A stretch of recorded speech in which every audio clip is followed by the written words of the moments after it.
Chronic pain is a very big problem. In fact, what many doctors have told me is that the incidence of chronic pain is much more than the incidence of even heart disease and cancer and all that.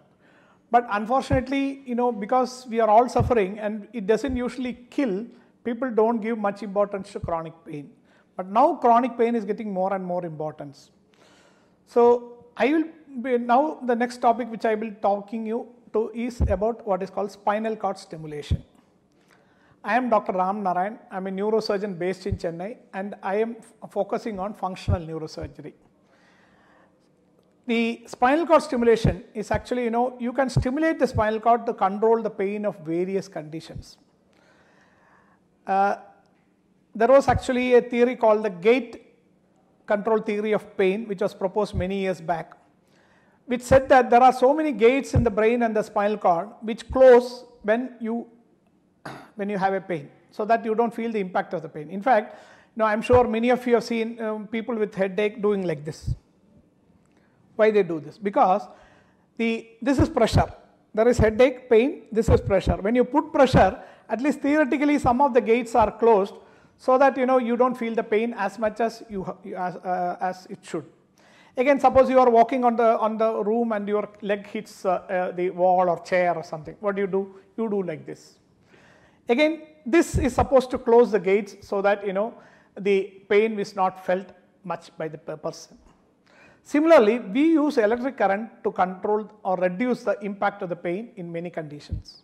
The commonest conditions which we use is what is called failed back surgery syndrome. So what is this failed back surgery syndrome is, somebody has a back pain, he goes and gets operated for the back pain. I am not going into the surgical part of it, but unfortunately either the pain does not go away or the pain comes back with a much more severity. This is called failed back surgery syndrome. In fact, the name implies failed back surgery syndrome.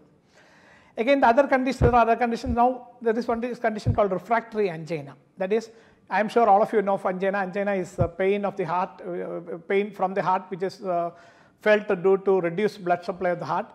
And angina always happens in some people. And there are many ways of treating angina, as you know, bypass surgeries, angioplasties and all that. But there always remains a small percentage of patients who will not be good candidates for any of this. So these patients either before or even after a bypass surgery still have angina and other limiting effects of their ability to exercise tolerance and all becomes very less. Similarly, the biggest problem which now we are facing in India is diabetes. And diabetes causes complications. In fact, it is supposed to affect all the organs, and one of the organs which affects is the legs, the blood vessels as well as the legs, the nerves of the legs.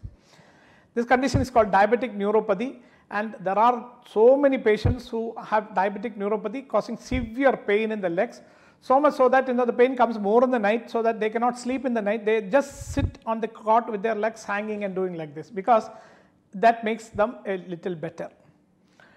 Again, diabetic neuropathy causes severe vascular compromise, that is, it reduces the blood supply. So I am sure at least some of you have heard of people having their fingers and toes and all being removed because of blood supply issues. There are other conditions like trigeminal neuropathy, many other conditions, many brachial plexus injury pain. That is, brachial plexus is a set of nerves which supply the hands. And in some bike accidents, two-wheeler accidents, when the patient falls on an outstretched arm, that is, he falls like this, the nerves get injured and then the hand becomes useless. And then the hands, they cause a severe pain. It's said that up to 95% of the patients develop severe pain after a brachial plexus injury. So there are so many conditions where the pain is so severe. In fact, I have patients with brachial plexus injury who have come and begged me to cut that hand off. And I know of one doctor giving a story of a patient who committed suicide because he could not bear the pain.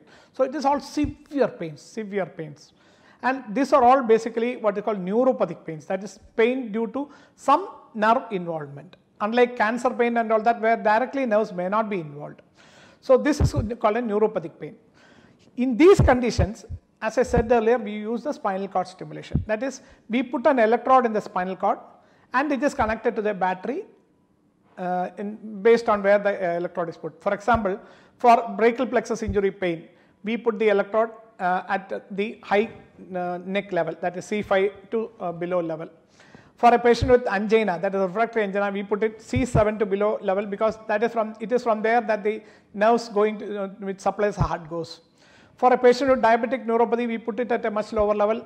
We put it at around T12 level because that is where the nerves to the legs go. Like that, depending on the condition, we put the electrode where we want, and then the battery is also placed accordingly. For example, if it's a diabetic neuropathy, the battery is placed in the lower abdomen. If it is the electrode is put in the neck, we put it in the chest, like that, based on the circumstances. Spinal cord stimulation is very effective in these patients, and most of the patients come out of the pain. And again, just like I mentioned earlier about the intrathecal drug delivery systems, it is not that whenever a patient comes, we operate immediately. We always do a trial. And if the trial is positive, then only we do the surgery. Of course, I am not going into the technical details of the trial, but the surgery is never done if the trial is negative.